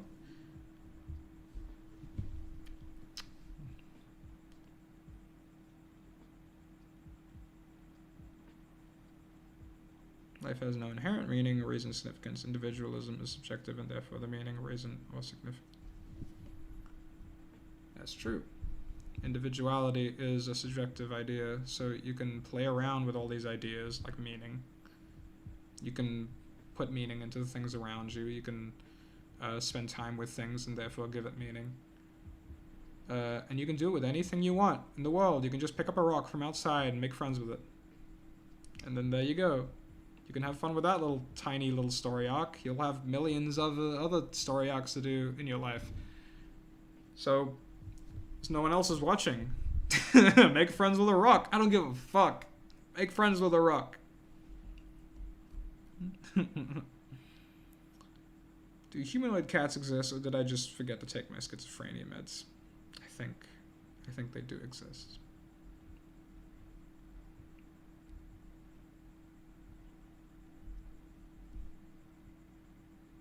I put sugar on my eggs accidentally instead of salt, and it tasted yucky. But I cooked like 8 eggs, and I'm poor, so I powered through it all and ate all and got a bad tummy ache. Oh no. Oh, Stefan.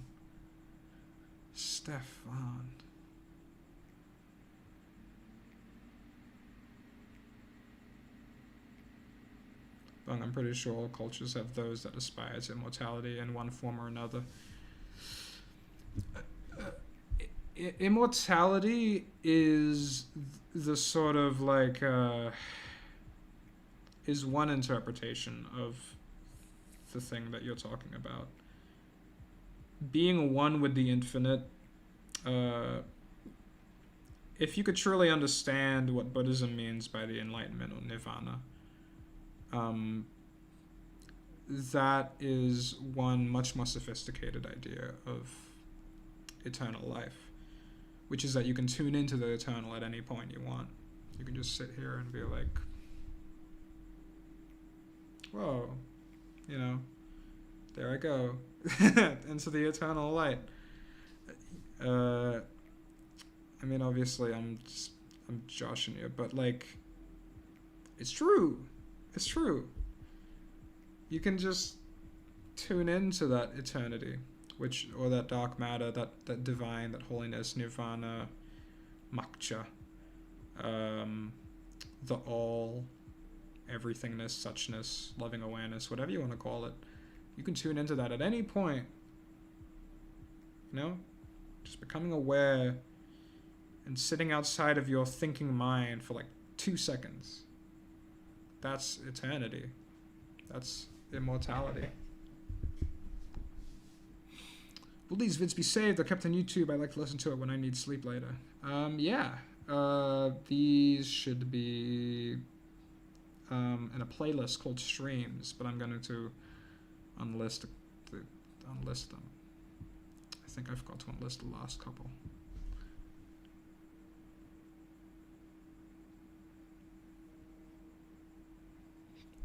Natural burials are the way to go. It's cheaper and more eco-friendly, and I would not doubt that they are an emotionally more healthy way to see death. Hiding from death is such a trivial pursuit. It really is. It's just became culturally normal, and people saw that like, okay, well the rich people can do it.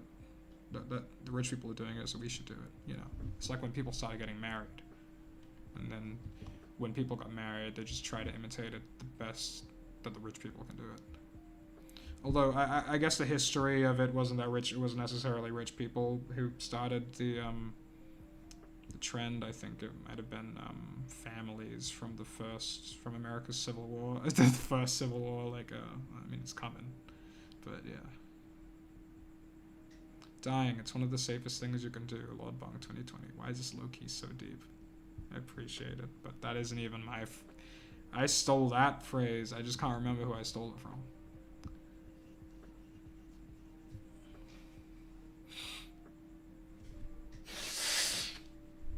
You are continuing to be Bong.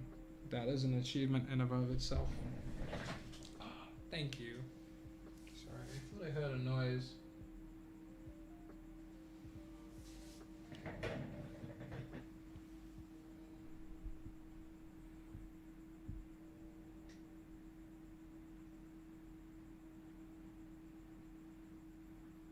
Dead bodies. I think I'd rather be next to a corpse that is not rotting. Doesn't look like the person that died and smells like that thing that has been sitting on the back of the fridge. Well, you're not gonna sit next to the corpse for like the entirety of his rot. I mean, unless you need to, like, unless you just need to for your emotions. No, the body becomes perfectly safe and fine when it dies, you know, and then you bury it. Preferably not a month from then, where it's completely just a bunch of maggots on the meat pile.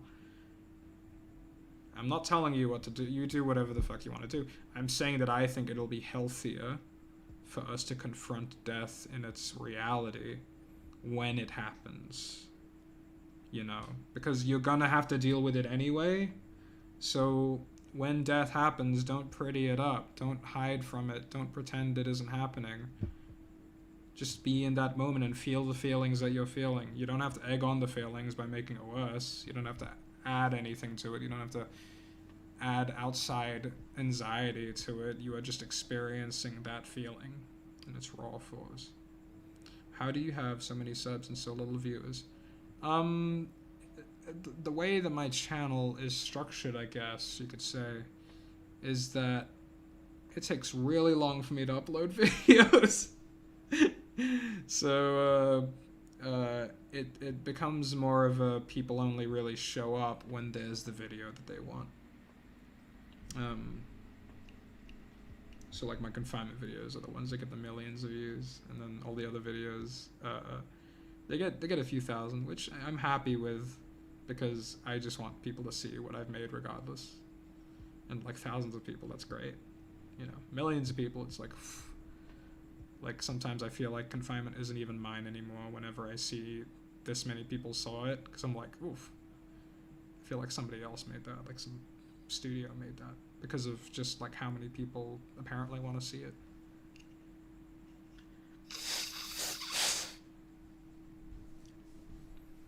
Read the manga Urasake Picnic.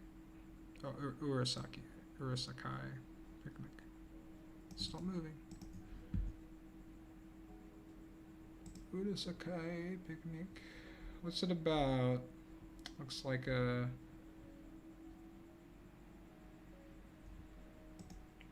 Looks like people probably ship those two together a lot, I bet. So some kind of horror? Some kind of monster horror thing? We'll just have it open in the other tab. The stream's gonna end in a few minutes anyway.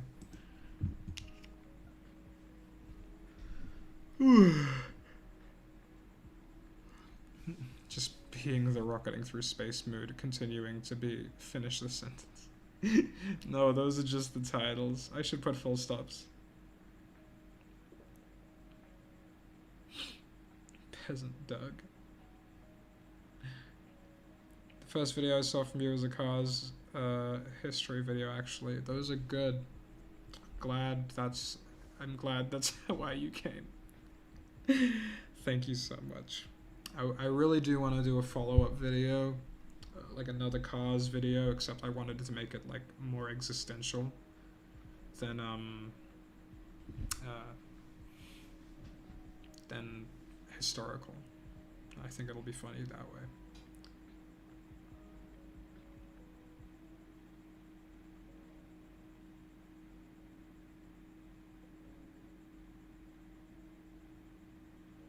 If this conversation is just for fun, then why are you talking so serious with light laughs? I don't have to continue this conversation, but I don't know when I will have the chance to talk to someone that is high.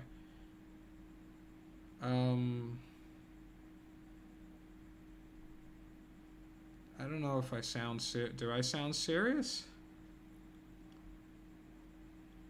I mean, these are some pretty heavy things, so I just like talking about them. I'm sorry if it sounded I don't know why sounding serious must be like an issue here, but uh I hope I don't make it seem like don't want to talk to you or don't want to hear what you have to say, just because I sound serious on a point that I'm making or something. Hello, first time you stream. What's up? Hello, Felika S. I'm actually going to be ending stream in 5 minutes, so this is a little bit unfortunate. I'm sorry.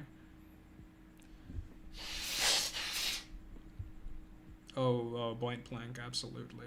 It has absolutely happened. Have you read Berserk? Yes, I have. Although I haven't in a while. I'm not sure if they've continued. Hello, Optimus Prime. Thanks for the hi. Why are so many of your stream viewers so high? Are they high? I hope they are. I really do. But I imagine most of them aren't. Sorry, I thought I heard noises. Maybe it's a friend you close your eyes so rudely on. Alright, see you, Soup Gar. I was wondering if you schedule time you stream, it would be one of the only things I'd have to look forward to. Around this time on Thursdays and about 8 hours earlier on Sundays. I hope that makes sense.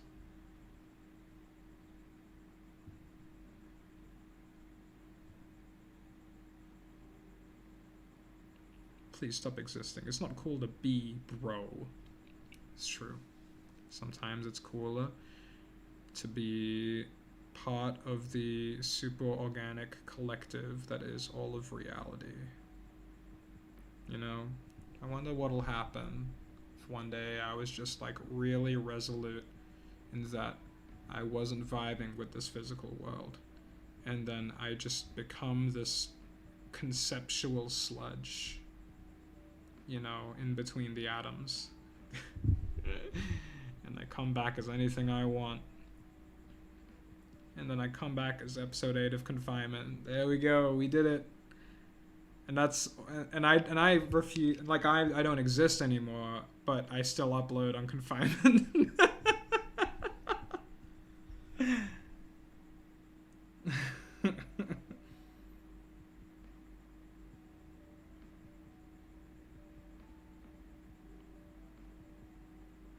At least you didn't live in Australia, because every time I see your stream, it's over. Fuck, dude. Maybe I could stream a little bit later than usual, you know? So that way, for some of you, you might just be getting up early in the morning, but it might be not so early.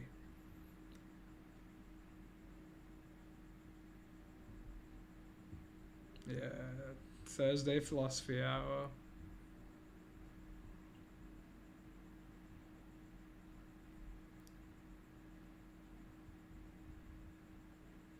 What's your favorite chip flavor? It depends on the chip. So if it's like Pringles, it's sour cream and onion, for real, followed by barbecue, bro. You gotta have that Pringle hierarchy. Time to go back home. Why are you always in space? 'Cause I am. Yo, you can send money on here? Hey, Pong, check out this money. Wow, thank you, Stefan. Is it Beulah? Might not even be Stefan, it might be Stefan. But thank you for the $5. Thank you so much. What's up? It's Andy Sanchez Rodriguez. You got a Discord? Yes, I do. It's in the description, actually, to this video, I think. To the stream. It should be down below. I vibe with the peace of contempt, existence, and death, accepting philosophy. Yes. Good. Yeah, we're not gonna pretty it up here. Death is real, suffering is real, and we are all gonna have to deal with it. But we're all doing it together. We are all literally just walking our way home. Walking each other home. I forgot the Ram Dass quote. We were all walking each other home. Yeah.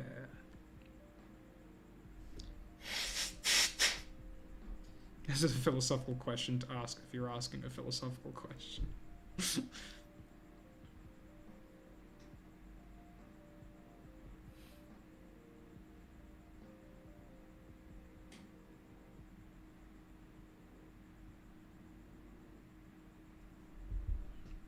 Alright, it's about to hit 10. Goodbye, everybody. Happiness is real too, right? Absolutely. It's real in its own way, just like all the other emotions. Alright, goodbye, everyone.